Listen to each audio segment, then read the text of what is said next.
at the Rosenberg Railroad Museum. For so long, people traveled, by horse and buggy or by boat, but really to develop the United States, it took railroads to get people where they needed to go. We like to preserve that history and tell the story of how it's impacted us today.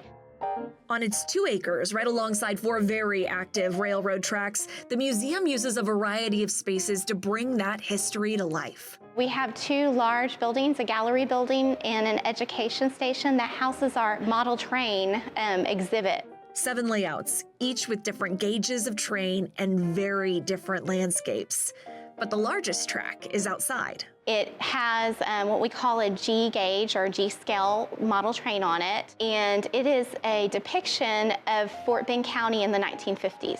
The garden track is connected to the gallery building. The gallery building is really the story and the history of railroading in Fort Bend County.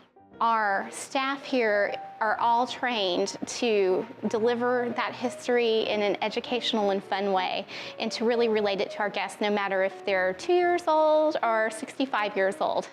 Admission includes a tour with a docent who will take you through those buildings as well as to historic Tower 17. The only surviving rail structure in Rosenberg, Texas, which was decommissioned in 2003.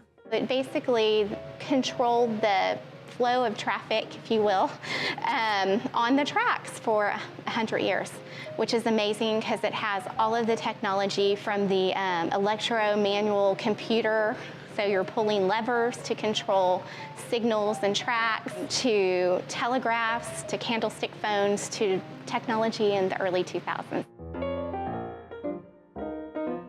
The Quebec is one of 2 rail cars that you can tour on site here at the museum. And you really ought to, because none of the video that I will show you will do it justice. You've got to come and see it in person. It's been restored to its 1920s glamour. It's really neat to see.